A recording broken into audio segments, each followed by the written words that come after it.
Thank you for listening to the Chronicles of Christendom, a survey of medieval literature, by me, Mom Chilo. This podcast is dedicated to bringing light to medieval stories and viewing them from a traditional Christian perspective. I hope you enjoy this episode.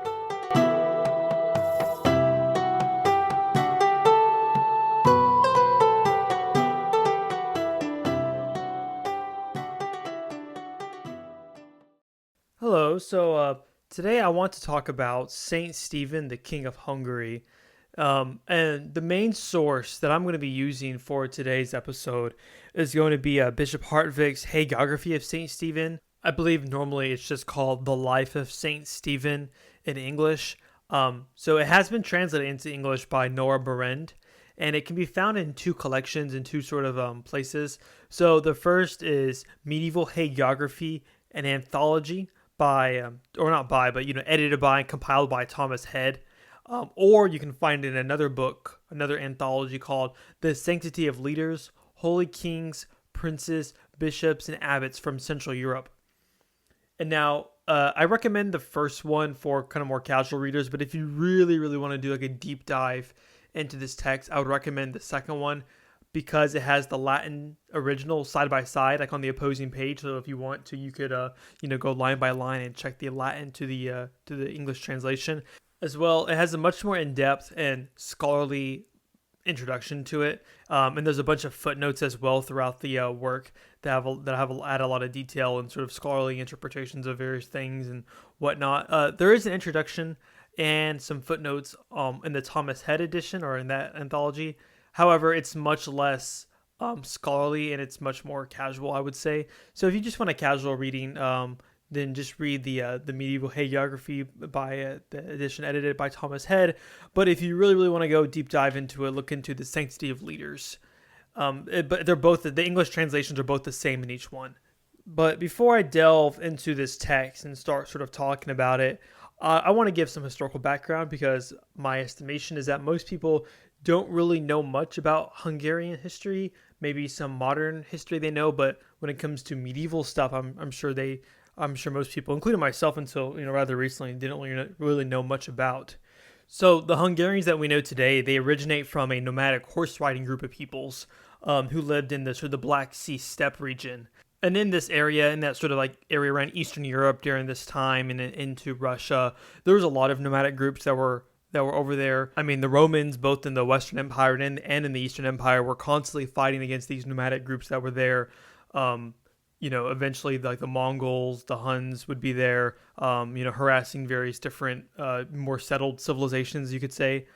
So the Hungarians are one of these people, and they're led by, in a sort of tribal federation, it's a bunch of tribes where there's this one tribal leader who kind of has sway over some of the others. His name is Arpad, and around 895, the tribes under Arpad's leadership decide to move westward, as many other nomadic groups did, right? So, for instance, the Huns also move westward into the same region the Hungarians move into under Arpad, which is across the Carpathian Mountains into what's known as the Carpathian Basin, or sometimes it's also called the Pannonian Basin. And the word Pannonia comes up quite a bit, and if you read sort of sources around this time regarding Hungary, Pannonia comes up because it was the name for the Roman province that was there, or really technically it just refers to the name of the Roman province west of the Danube. However, the term eventually comes to mean just the general area that the Hungarians are in. So anyways, by the late 800s, like almost at 900, around 895 or so, the Hungarians established themselves, or it's hard to say established because they're nomadic peoples, but we can say they kind of make their home base, their nest, be the Carpathian Basin. And then from their new home, and by the way, these are a pagan group of peoples, right? They're not a Christian group of people. They're nomadic, they're pagan, and they don't speak an Indo-European language. They speak a Finno-Ugritic language. So like very distantly, their language is related to the to Finnish. However, I mean, their last common ancestor was several thousand years ago. So very, very different languages, but still related. So once they kind of establish themselves more west, they start launching a bunch of raids against their neighbors, mostly to the west, to all those various Christian empires. And they do this for quite a long time, actually.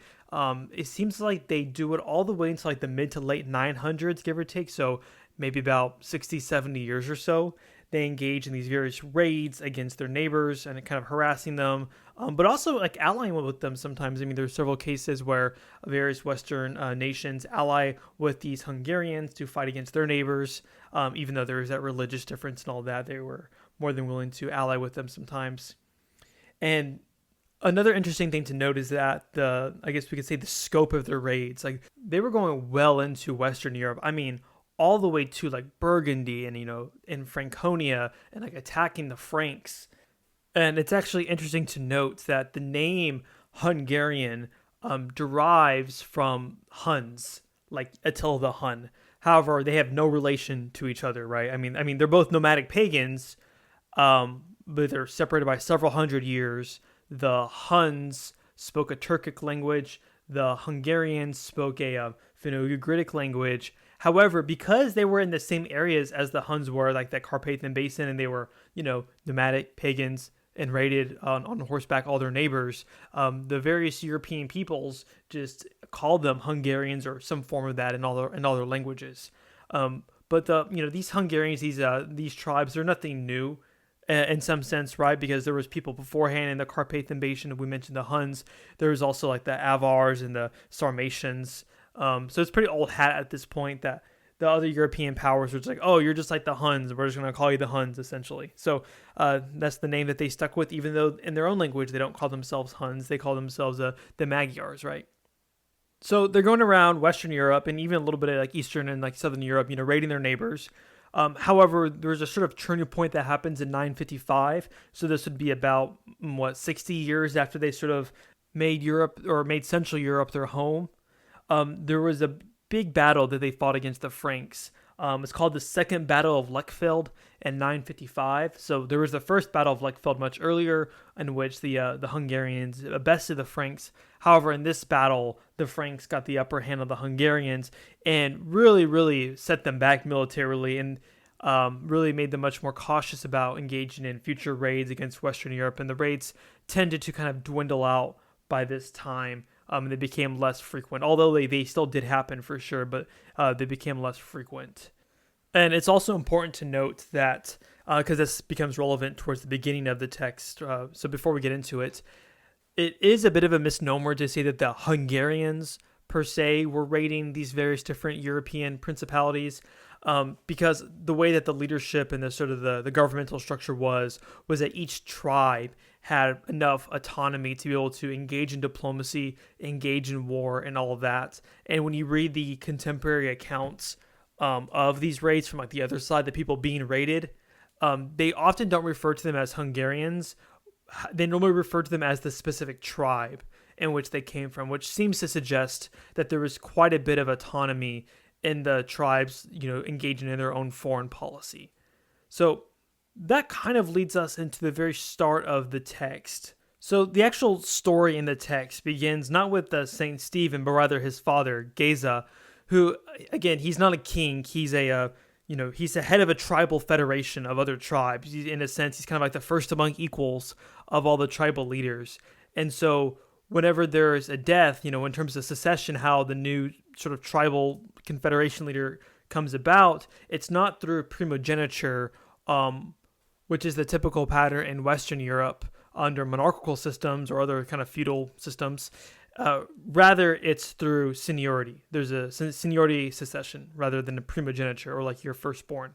But let's read how the text actually opens up. So it opens up with, says, "Here begins the life of St. Stephen, king of the Hungarians and their apostle." And then it has this sort of, it's something rather typical you see in medieval texts where there's a sort of a long introduction, not like long, but, about a page or so introduction where the author, kind of identifies himself and he says, who his patron is, who told him to get this, what his sources are, as well as, kind of saying, if there's any mistakes, please forgive me, all this sort of stuff. So you see all that stuff here. But we learn a couple things. So we learned that this is written by Bishop Hartvic and that it was commissioned by King Koloman. So King Koloman is the king of Hungary about 70 years after the death of Saint King Stephen. And just a note, so I know I'm saying St. Stephen throughout this entire time, and the reason why I feel comfortable saying that is because actually in the Orthodox tradition, the tradition which I belong to, he actually is canonized. He was canonized in 2000, so that's around 900 years after he was canonized in the West. However, due to the Great Schism, because St. Stephen, he dies, right before the Great Schism happens, and then he's canonized by the papacy, by the Roman Western Church, a couple decades after. But because there's the schism going on, it doesn't really transfer to the Eastern churches, who are no longer in communion with Rome, and haven't been since the 11th century. But anyways, that's why I have no problem in saying St. Stephen. I'm going to continue to do that throughout this podcast. So back to the text. So we learned that it's written by Bishop Hartvic and it's commissioned by King Colman, as I said, about 70 years after St. Stephen dies. So the sort of academic guesses that I've seen about when this was written based off, textual evidence and stuff like that, is that it was written right around 1100 AD. And it's important to note that, because this is going to show up later and I'll talk about this more, but this is during, in the West, what's called the investiture controversy, which takes place about 1076 to 1124. And basically it's a controversy over who gets to appoint bishops. Do kings and emperors get to appoint bishops, or is it something that's only reserved for the ecclesiastical authority? Can the only church do it, or can the state do it as well? So that's something that's in the background to a lot of what I'm going to give. But let's just go into the text. So the text gives us some background information about Géza. And again, remember, this is St. Stephen's father.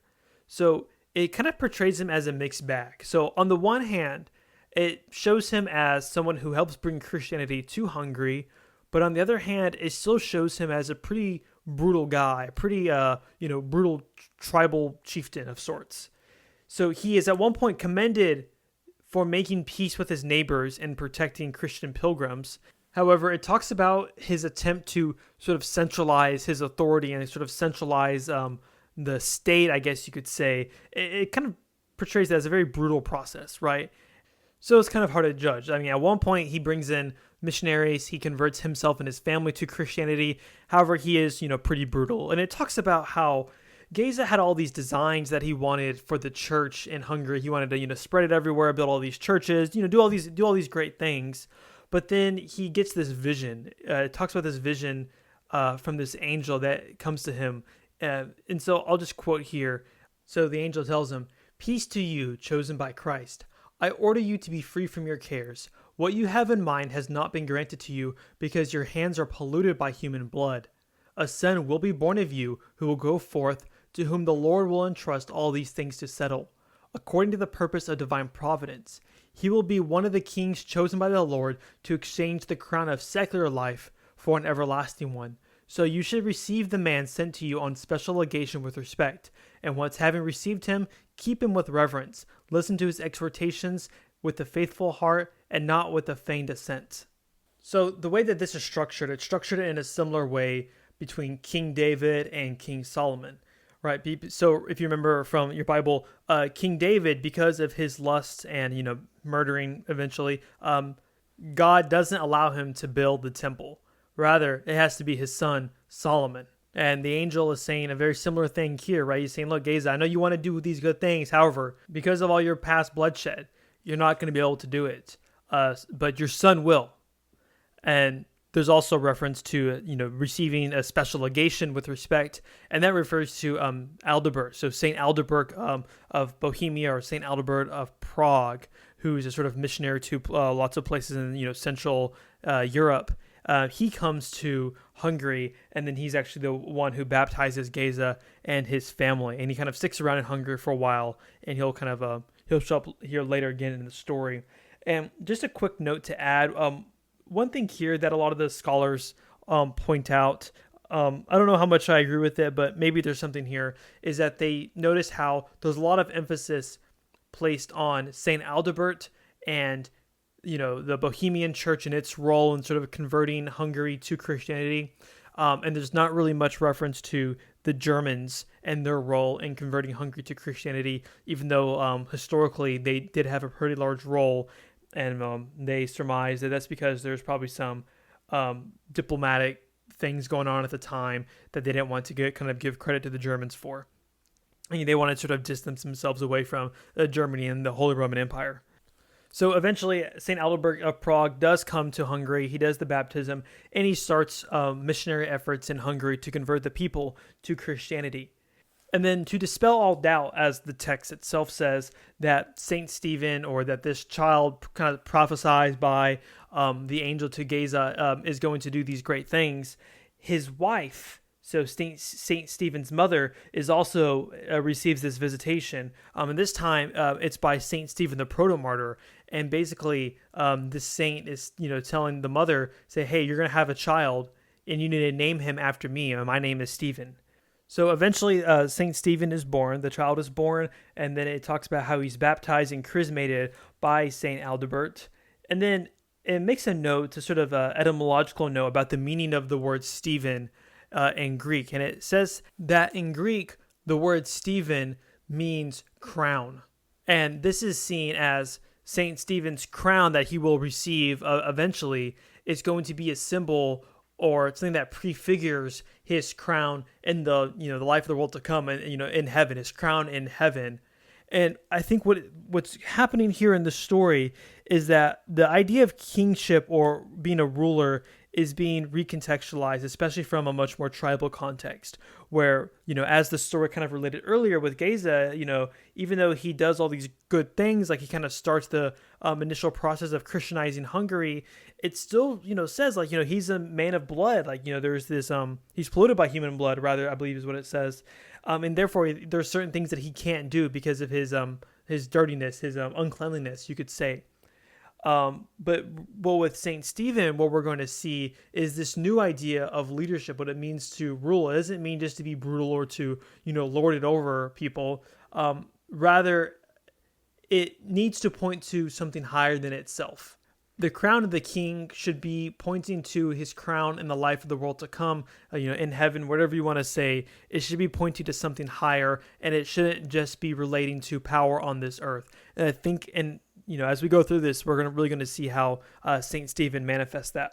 So after St. Stephen is born, his father convenes a tribal council of sorts to establish Stephen as the heir. And remember, this is somewhat controversial because he's switching from a seniority succession model to primogeniture. He's saying my son, not the most senior of the tribal leaders, is going to be the next ruler. And then while at first it seems like everyone is in agreement, as we'll see, everybody's not so happy about this arrangement. And that will come up later in the story. So his father dies, and it's also mentioned that St. Adalbert dies the same year due to being a martyr in Prussia, due to trying to convert pagans there. So his father dies, but St. Stephen is still young. However, he's also very pious. It talks about how he never forgot his scriptures, and he always kept justice and judgment. And it makes a special note that he always kept justice, even when it came to having to give foreigners justice over his own kinsmen, over his own people who had done the foreigners wrong. And then there's also a story that's told about how St. Stephen was found floating while he was praying, with the idea being he was in such deep prayer that he was sort of floating as he was praying. And this is something you see a lot in hagiographies about very holy saints, where they, are elevated in prayer, quite literally. For instance, the immediate thing that comes to mind is the story of Saint Mary of Egypt, where, she's found floating in prayer. Now, in terms of administration, it talks about how he continues his father's policy of peace with his neighbors so that he could focus on spreading Christianity throughout Hungary and building up the church there. He also marries the daughter of the Holy Roman Empire, which was Hungary's historic rival. So that further goes to show how he's trying to, make peace with his neighbors. But there's a problem with his legitimacy. So not everyone was really on board with Géza when he said that his son is going to be the new leader, the new ruler. There's, some people, there was, in specific, there's one tribe, which was supposed to be the new, or their leader was supposed to be the new sort of confederational leader. However, because of what Géza said, he was excluded from the line of succession. And, this is a pagan tribe, and they throw a revolt. So the way that the language used is rather strong, so I'll read it here. But the enemy of all good things, the devil, full of envy and malice, stirred up an eternal war against him, St. Stephen, in order to disturb the holy plan of Christ's champion. For at his instigation, the pagan commoners, refusing to submit their necks to the yoke of the Christian faith, tried with their leaders to withdraw themselves from his rule. They began to destroy his cities, lay waste his estates, plunder his lands, chase away the servants of the church, and taunt, "I should be silent about the rest," even the king himself. And when they did not want to shun their perverse way, and their fury was not satiated, the leader himself, meaning St. Stephen now, trusting in eternal virtue, advanced with the multitude of his army under the banner of the prelates, so that means Bishop Martin, beloved by God, and the holy martyr George, in order to overcome the madness of the enemy. And then a little after it says, finally, defeating the enemy, some of them having been killed and others captured, the victorious leaders took home the gifts of victory with his troops. And so he disposed wisely of their possessions, both the fields and the villages, not as Saul had done when, having defeated Amalek, he chose the best spoils despite the Lord's prohibition. So, as we can see, not everyone is happy with, Stephen being chosen as the heir and taking up that position. I don't want to say king because he's not king yet. We'll get to that, but they're not happy with him being the new sort of tribal leader, if you will. And already, I forgot to point out earlier, but already we kind of see the role of this tribal leader, the one who's sort of the first among equals amongst all the tribal leaders, increasing in power, because we see sort of Hungary as a unit doing more and more diplomacy rather than the individual tribes as before doing diplomacy. So already we see this weakening of the tribal system and a more consolidated sort of system. But as we saw, not everyone is happy with this new situation, and the text is very clear that these people are, as he says, they're doing the work of the devil. They're full of envy and malice, and this pagan tribe rising up in rebellion is seen as the work of the devil. But there's some details I want to point out in the way that this rebellion is squashed. So it says that there's two banners that King Stephen or Saint Stephen raised when he went into battle. So one was the banner of the prelate Martin. So that's going to be Saint Martin of Tours, the Bishop of Tours. And then there was the holy martyr George. So like as in George the Dragon Slayer. Both of these saints were former soldiers, which kind of makes sense why, the military would have them on their banners. But they didn't just choose St. Martin just because he was formerly in the military. They chose him also because he was born in Hungary, or rather, he was born in Pannonia in the Roman province, born kind of, so west of the Danube. And the Hungarians are taking him on as a Hungarian himself. So it says, because Pannonia gloried in the birth of the blessed prelate Martin, and it was under the protection of his merits that the man faithful to Christ, as I already said, wrought a victory over the enemy. So referring to St. Stephen destroying the rebels, reserving nothing of their things for his own need, and keeping counsel with those beloved by God, he began to build a monastery dedicated to St. Martin, next to the patrimony of the holy prelate, in a place called the Holy Mountain, which St. Martin, when he lived still in Pannonia, assigned to himself as a place of prayer. So this isn't a tradition that you can really find anywhere about how St. Martin established a place of prayer in one of the mountains in Hungary. This seems to be a minor tradition, because from everything that I've read about the life of St. Martin, it seems the tradition seemed to be pretty consistent on that. He was born in Pannonia, but then he went to go serve as a soldier in Italy and elsewhere. And then, as a soldier, he then became a Christian, long after he had left Hungary or Pannonia. But we really see the attempt for the Hungarians to graft themselves into the Christian story, into universal history, if you will, through the life of St. Martin.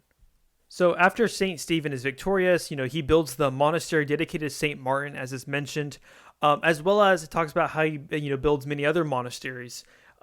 Specifically, what's interesting, this is not in the text, but we do have this as a piece of historical evidence from the time. There's a lot of charters you can find establishing these various monasteries, saying, we'll give you, you can get tithes from this area, you can get, taxes from this area, you are protected, the abbot has this power, they can kick people out under their discretion, et cetera, et cetera. But one one of these charters that's interesting that we find from the time of St. Stephen is we find this Byzantine monastery established, or like a Byzantine Rite monastery. It's not exactly sure like what exactly it is. Like, is it are they just doing like the quote unquote Byzantine rites, or are they actually under the jurisdiction of the Greeks? It's not too sure, but what's interesting is that this charter that we found establishing this monastery is written in Greek. And at the time, basically everything that's written in Hungary is written in Latin. Even Hungarian doesn't even become like really like a written or a literary language until like the 1800s or so. So it's quite remarkable that we have this document written in Greek. And I think that really goes to show the ties that Hungary had with the with the East, with Constantinople. Even if you look at the flag of Hungary and its coat of arms, it has that crown on it with like the tilted cross on it, where it's kind of like bent, and that crown was actually received from the Holy Roman Empire as well. And even Saint Stephen later on, the text doesn't talk about this, but this is pretty well historically attested to. He would later help the Eastern Roman Empire fight against the Bulgarians. So St. Stephen establishes all these monasteries, as well as many monks. It mentions start coming to Hungary to live in these monasteries and to be hermits and to live the ascetic life. Another thing the text mentions is that he establishes 10 bishoprics throughout Hungary, and he even elevates one to the level of a metropolitan. And the text makes it very, very, very clear. I mean, there's no way around it, that St. Stephen himself was not only picking the abbots of these monasteries, but also that he was selecting the bishops, and he selected the metropolitan as well. And if you remember what I talked about earlier, by the time the life of St. Stephen is written, this is in the midst of the investiture controversy, and this is part of the broader Gregorian reforms going on in the papacy at the time. And essentially what the controversy is about is that the Pope and Rome, the Bishop of Rome, is saying that secular leaders are not able to appoint bishops, that only the ecclesial authorities are able to do it. However, this text is saying, no, actually, leaders are able to, select the bishops, and that's totally fine, because it's, saying that St. Stephen is a saint. It's going on and on about his holiness, and it's also mentioning time and time again how he selects and appoints all these bishops, and it doesn't point any problem with that whatsoever. I'll just read a bit here to kind of give you a taste for what I mean. So the text says, "And the king himself, having assigned ample dioceses to each of the recently founded bishoprics, that is, as much of the archiepiscopal as all the episcopal churches, and always appointing as a head a suitable prelate or bishop for each one, royally endowed them, as well as the abbeys, with estates and manor houses, households, and revenues." So here we see St. Stephen establishing what is much more closer to symphonia, and it doesn't really reflect the so-called two swords doctrines, where there's two powers. There's the ecclesiastical and there's the secular power, and the secular is subjected to the ecclesiastical. Rather, we see more so the church and the state working in tandem together. Nonetheless, St. Stephen still understands that the archiepiscopal seats and the various bishops, they're still under the patriarch of Rome. So he sends one of his bishops to be a sort of emissary to Rome, and asks for a couple of things. So the text says, reading now, that the Pope extend his blessing to the young Christianity rising in the parts of Pannonia, that he confirmed the church of Esurtergom as head by the authority of his signature. So this is the city that he raised to be the metropolitan over all the other bishops in Hungary, and that he fortified the rest of the bishoprics by his blessing. Also, that he would deign to strengthen him, Stephen, by a royal diadem, so that, supported by that office, what he had begun by the grace of God, he could stabilize more solidly. So he asked for three things. So first is the Pope's blessing for the spread of Christianity. The second is that the Pope sort of, give his seal of approval, if you will, to the ecclesiastical jurisdictions in Hungary. And the third is that the Pope make him a king. So remember, there's still that sort of tribal structure in Hungary going on, although in many ways it's kind of gone away under the early kingship of St. Stephen. However, he still wants a sort of more formal introduction into the world of European monarchies, if you will. And before one of St. Stephen's bishops arrives in Rome to talk to the Pope, we're told about a vision the Pope received. So it says that, and this is like an angel talking to the Pope, "You should know that tomorrow, in the first hour of the day, the envoys of an unknown people will come to you, who will urge you to bestow on their leader a royal crown together with apostolic benediction. Therefore, make sure to give the crown that you have had prepared to their leader without hesitation, just as they ask. For know that this is due to him together with the glory of sovereignty for the merits of his life." And in accordance with that vision, at the prescribed hour of the following day, the prelate Acericus reached the Pope, prudently executing the office enjoined on him, and expounding the deeds of the holy leader in order. He requested the token that we mentioned from the Apostle C, showing him, Stephen, to be worthy of such honor and dignity, he who had subjected several peoples with the help of God, and by his power had converted many infidels to the Lord. Upon hearing this, the Roman pontiff, rejoicing, kindly granted all, just as they had been requested. Moreover, he sent the king a cross to be worn as a sign of apostleship, saying, "I am apostolic, but he is truly, by his own merit, Christ's apostle, through whom Christ converted so many people. Therefore, we relinquish to his disposition, as the divine grace instructs him, the churches together with the people to be governed according to both laws." Having obtained everything just as he had requested, the happy prelate Acericus returned to his people, taking with him that for which he had completed the journey he had undertaken. So there was mention of this crown that was earlier prepared, and what's going on there, and the story kind of talks about this, is that the Poles who had earlier converted to Christianity, in kind of like the late 900s or so, they asked for kind of a similar thing that St. Stephen asked for, which was to kind of be more officially anointed as king, if you will. But the story then says that the crown that the Pope had been making for the Poles, he was then told to instead give it to the Hungarians, and give it to St. Stephen. And just as an aside, it's quite remarkable that around this time, like the 900s to the 1000s AD, that there were several nations that converted to Christianity at this time. Like you have like the Russians, you have the Poles, you have the Russians, and you also have the Hungarians all converting to Christianity at this time. And again, don't confuse this crown for the crown that's on like the flag of Hungary, which I talked about earlier, because that was sent to a later Hungarian king by Emperor Michael VII of Constantinople. But the passage I read is also very controversial in some sense, especially due to the papal reforms happening at this time, because there's a specific line here, and I'll reread it again. So now this is like the Pope kind of talking. He says, "Therefore, we relinquish to his disposition, as the divine grace instructs him, the churches together with the people, to be governed according to both laws." So that phrase, "according to both laws," is extremely controversial, because essentially what it's saying is that St. Stephen has both ecclesiastical power along with secular power, which the investiture controversy, at least from the Roman perspective, the position was that no, kings just have secular power, they don't have ecclesiastical power. And before this life of St. Stephen was permitted to be read in a liturgical context, that phrase, according to both laws, was actually struck out. With this crown and with the Pope's blessing, St. Stephen is now, we can say, king of the Hungarians. It's no longer a tribal system. He's, kind of changed the system of government. And with this, he is christened like, the kings of old with the chrism. Not the baptismal chrism. It talks about earlier how he was baptized and then chrismated. But this is the chrism that, for instance, like, Saul had or that King David had. And now with this new legitimacy, he's able to marry the sister of the Holy Roman Emperor at the time, and really shows that he is now sort of on the level of the other European monarchies and is no longer just some tribal warlord. Then the text goes on even more to talk about his charity with endowing churches with money and monasteries and appointing even more bishops too.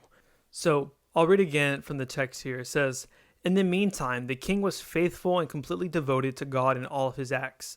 He transferred himself, together with his kingdom, by an oath and offering, with assiduous prayers, to the guardianship of the Mother of God, the ever-Virgin Mary.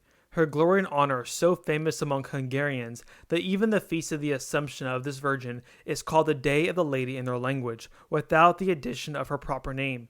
And in order to be able to win the greater mercy of her protection, he began to build a famous and large basilica by wonderful craftsmen, dedicated to and in praise of that perpetual Virgin." So not only does this passage sort of talk about his holiness and his devotion It's also in part a way to rebuke certain papal claims that were being made at this time, that in actuality, St. Stephen had, at least allegedly, dedicated Hungary not to the Mother God, but to St. Peter, and that because the Pope is the heir of St. Peter, he is then able to have jurisdiction and actually certain power over the church in Hungary. And so Bishop Hartvic here in writing this is kind of rebuking those papal claims, and he's even giving evidence. He's like, look, he even built a cathedral in her name. But then the text goes even on more and more to describe his generosity, his holiness as a man of prayer, and that these gifts eventually paid off for him, and God protected his realm. So there's this other tribal group, nomadic group, that's kind of roaming around the area called the Pechenegs, specifically more south of Hungary. And they are about to invade this town, this important town in southern Hungary. But St. Stephen has this vision informing him about the impending invasion, and then he's able to send a messenger to the city they're about to invade to board up and get their defenses all together, and they're able to withstand the onslaught from the Pechenegs. Another example of God's protection that we see in the life of St. Stephen is from the Holy Roman Empire. So even though his wife was the sister of the Holy Roman Emperor, after his brother-in-law, so after the Holy Roman Emperor dies, the new Holy Roman Emperor, Conrad II, invades Hungary. And Stephen's main line of defense was, in a sense, prayer. We see him pray to the Mother God. The prayer goes, if it pleases you, Lady of the World, to have a part of your inheritance devastated by enemies, so referring to Hungary, and to have the young implantation of Christianity destroyed, I beseech you, let it not be ascribed to my idleness, but rather to the purpose of your will. If the sin of the shepherd would merit anything, let him atone for it. I beg you, spare the innocent sheep.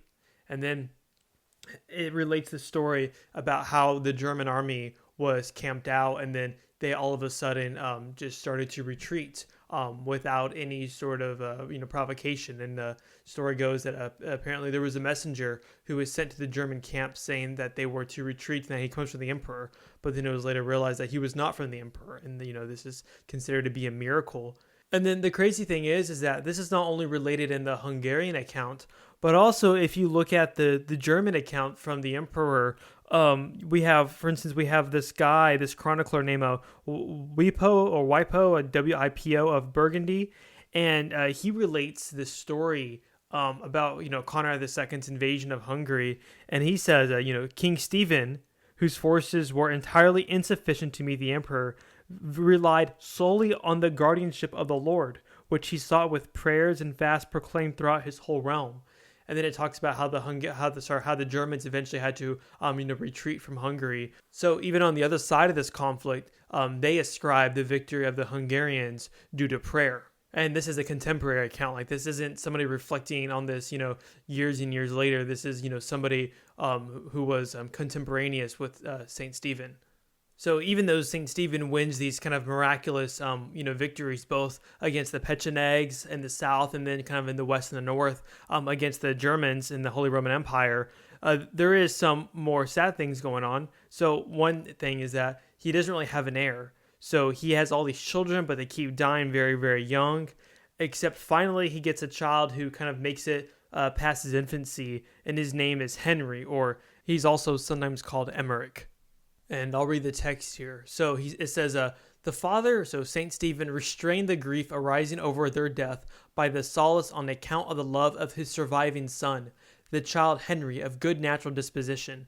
As already the only one, loving him dearly, he commended him daily in his prayers to Christ and his ever-Virgin Mother. He desired with all of his wishes that the child should outlive him and be the heir of the kingdom. And, so that he would be more capable of holding the helm of such government, he made him listen with both corporeal and spiritual ears to the daily exercise of reading about the examples of faithful men. And Stephen himself, prompted by the flame of paternal love, composed for him a little book on the principles of conduct, in which he faithfully and conscientiously addressed him in words of spiritual admonition. He instructed him how above all he should observe the Catholic faith, strengthen the condition of the church, show honor to the dignity of bishops, love the chief lords and soldiers, respect judgment, have patience in all of his acts, receive guests liberally, and nourish them even more liberally, do nothing without counsel, always keep his ancestors before his eyes as an example, resort to the office of prayer often, possess piety and mercy together with other virtues. And the text that's referred to here, it's actually still in existence. We have copies of it. It's called the Admonitions of St. Stephen, or it has some other names. But if you just look up like St. Stephen of Hungary or Stephen of Hungary, Mirror of Princes, Admonitions, you'll find plenty of English translations of it. It's a pretty short document. And it is pretty interesting if you read it. So if you have time, I would recommend reading that, especially if you want to delve more into this. But it's essentially just kind of a Mirror of Princes that's saying that, Emeric or Henry here should, respect the church, listen to good counsel, things like that, kind of like how this paragraph just said. But the thing is, though, is that Henry would never really get to practice what his father wrote because he ends up dying before St. Stephen does. So he ends up dying, in his adolescence. And around Henry, there becomes a sort of a cult of veneration. He even has his own hagiography that was written around the time that this hagiography of St. Stephen was written, and I believe they're both canonized on the same date as well. Although I don't believe he's canonized in the Orthodox Church. But there's a rather strange, I'll read it here in a second, but there's a rather strange mention of how or what happens after Henry dies. So it says his soul, so the soul of Henry, was shown being carried by angels to the palace of heaven in the very hour of his passing to a certain bishop of the Greeks, a man of holy conduct. And there's really not much more said about this man or about this incident whatsoever, except if we look into the life of Saint Henry. So I know we're kind of mainly focusing on the life of Saint Stephen, but we can look into the hagiography of Henry as well, because it has a much more longer explanation of what's happening. However, if you're like an academic reading it, like it's like super confusing, and in the footnotes, they're like super confused and have like no idea what's going on. But I think the explanation is quite simple. So let me read it real quick. So this can be found in the life of Duke Saint Emeric, and it's in the collection that I mentioned earlier, the Sanctity of Leaders. So it also has the Latin side by side and plenty of footnotes if you want to do more in-depth reading. But let's read here. And I think I should not omit the following fact either. Once, when together with Lord Almos, the Duke staying in Constantinople, a certain canon, meaning bishop, of the Church of Caesarea, a religious man who had been sent to the emperor of the Greeks, told how he had read in the deeds of St. Eusebius that at the same moment when St. Emeric passed away, St. Eusebius, the metropolitan of Caesarea in Palestine, as he was conducting a procession with his clergy and his faithful, heard a delightful angelic voice on high, and when the eyes of his heart were open, he saw the soul of St. Emeric, or St. Henry, the son of St. Stephen, the first of Pannonia, as it was being uplifted. A crowd of demons was also there, hoping to discover something in which they could lay a stumbling stone in the path of such a great confessor of the faith. As St. Eusebius stood astonished at the vision, from above he heard a voice saying that at the same moment the soul of St. Emeric was being uplifted in exaltation to the celestial abode. The very same vision and delightful singing were also revealed to a certain archdeacon through the prayer of St. Eusebius. So there's a couple strange things happening here. The first is the reference to Eusebius of Caesarea. Now, if this is like the Eusebius of Caesarea, as in like the church historian, then it's quite odd that he's being referred to here as Saint Eusebius, because he's neither canonized today, at least in the West or in the East. At least that's what we're told. However, if you actually look into the history of it, Eusebius is actually referred to as a saint in the West, at least. Up until like the 1500s, when it's kind of stamped out that he's no longer allowed to be called a saint. But there was a lot of local veneration of him throughout the West. But then there's the more glaring issue that Eusebius, if this is like, the Eusebius of Caesarea, like the historian, he was alive in like the 300s. And we're talking about, Emeric of Hungary, who died in like 1033. So there's about like a 700-year time difference. But what I think what's going on here, and this explains a lot of it, I think, is that it's not so much saying that like, quite literally that, Eusebius saw this event. I think rather what it's saying is that the death of Henry, the death of Emeric was so impactful and so important to the life of the church, we could say, that even the church historian himself, Eusebius of Caesarea, was an eyewitness to this event. I think that's more so what's going on than any sort of weird time traveling nonsense or anything like that. And the footnote that's appended to that passage, I want to read it because it's quite funny. It says, if the Eusebius our author had in mind was the Bishop of Caesarea who died in 338, this passage contains a shocking anachronism which has puzzled modern scholars and is likely to remain an unsolved mystery. Well, I don't really think it's a mystery, but let's continue with our story here. We have the death of St. Stephen's only son, and he's now without an heir. And now St. Stephen himself is getting rather sick and is dying. Finally, by the mercy of God, the text says, the one worthy of the prize of 100-fold reward, struck by fever, not doubting that the day of his death was approaching, summoned the bishops and the chief lords of his palace who gloried in the name of Christ, and discussed first with them who was to succeed him as king.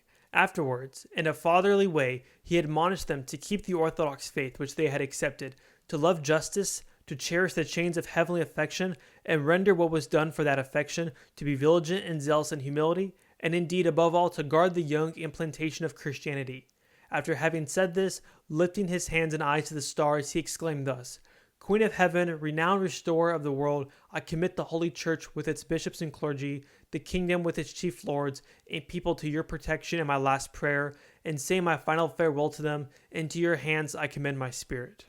So again, we have another instance in which the text documents St. Stephen putting the protection of Hungary to the Mother of God. And then it goes on a bit more. The solemn feast was then approaching, famous to angels and men, the day of the Assumption of the same perpetually Virgin Mary, and hoping to have a hope of greater mercy were the dissolution of his body to take place during that rejoicing, he asked this by special prayers and by sighs and tears obtained it.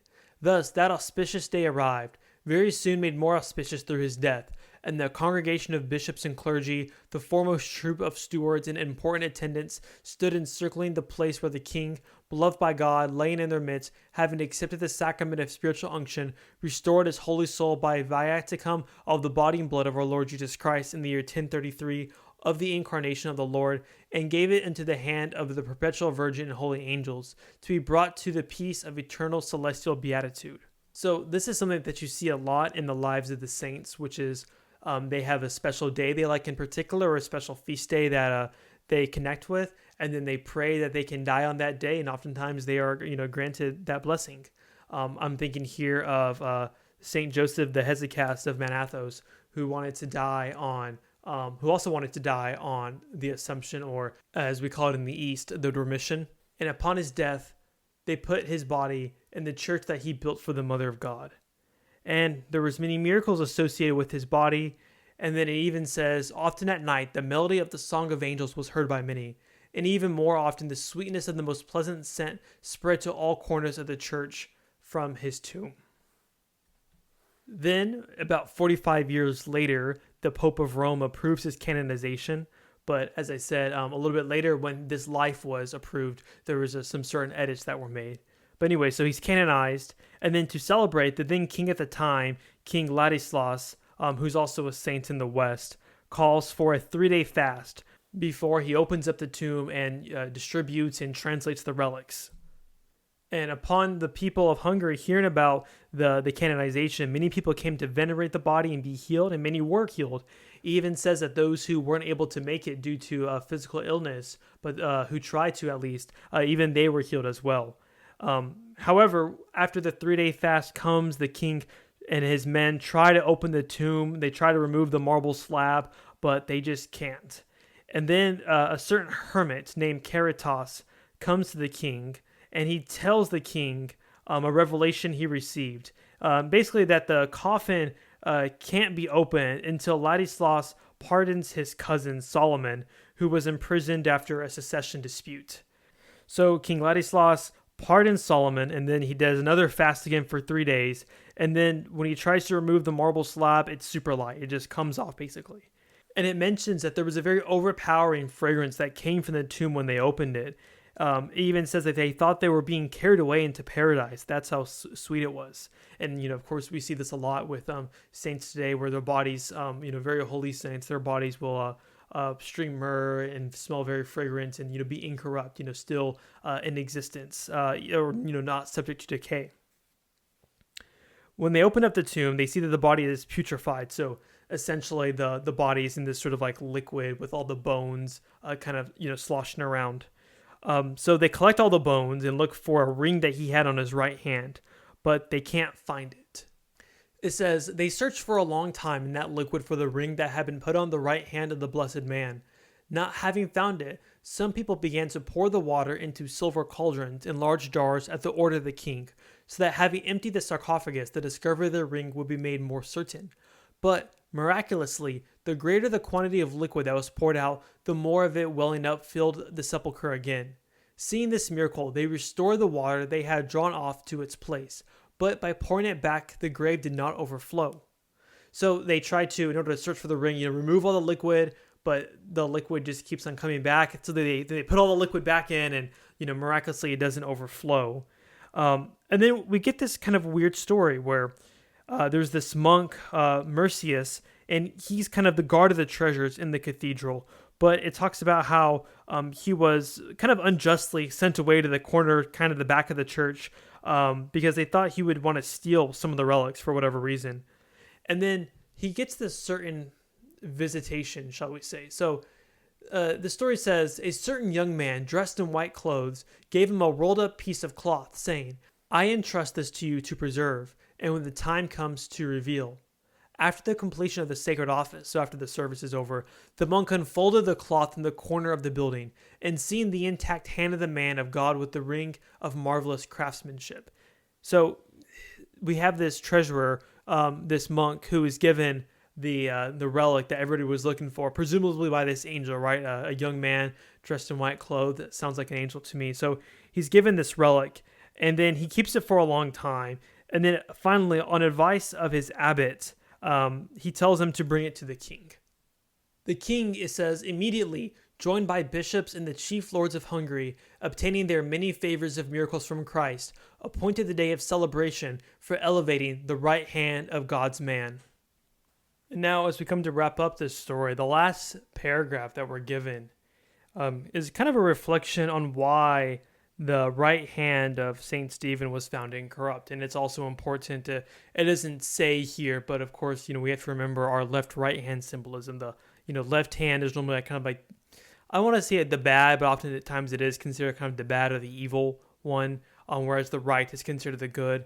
If you remember the sheep in the parable of the sheep and the goats, right? Where the goats who are dismissed by Christ, that's on his left hand, and on the right are the sheep. Which is like kind of an analogy for the saved. So, and there's a bunch of other ways left hand, right hand symbolism comes up. But let me read this reflection, which is kind of the final reflection of this story. So it says, why is it, brothers, that his other limbs, having become disjointed, and his flesh having been reduced to dust, wholly separated, only the right hand, its skin and sinews adhering to the bones, preserving the beauty of wholeness? I surmise that the inscrutability of divine judgment sought to proclaim by the extraordinary nature of this fact nothing less than that the work of love and alms surpasses the measure of all other virtues, whence the truth says in the gospel, Blessed are the merciful, for they shall obtain mercy. And also, give and it will be given to you. And in another place, as the water extinguishes fire, so alms extinguish sin. Interesting, that's from the Wisdom of Sirach. Anyways, the right hand of the blessed man was deservedly exempt from putrefaction, because always reflourishing from the flower of kindness, it was never empty from giving gifts to nourish the poor, because he helped those who found themselves in need, freed those burdened by the yoke of captivity, offered clothes and hospitality to pilgrims, reckoned the misery and need of widows and orphans to be his own, daily repeated the Lord's Supper, and order in washing the feet of the poor, made the alms flow not from plunder or the damage of others, but the cost of his own purses, renounced in order to make the houses of God rich, the will to possess, and thus advancing everything the will of the divinity. He crucified his flesh together with his vices and desires, hence the delightful and wonderful reverence to his body and right hand, hence the sweet and happy reward of eternal life. Hence the desirable cohabitation with citizens on high, where the shining and unfailing splendor of the one and most high deity, Father and Son and the Holy Spirit, always shines on him forever and ever. Amen. It ends. Here ends the life of St. Stephen the King. And you can actually still find the hand of St. Stephen. It's brought out in a procession once a year on the feast day, and as well as I believe it's in the Cathedral of St. Stephen in Budapest, Hungary today, although it was in some other places throughout history, but it still exists today and you can see it. So that's about everything that I have here. Thank you so much for tuning in.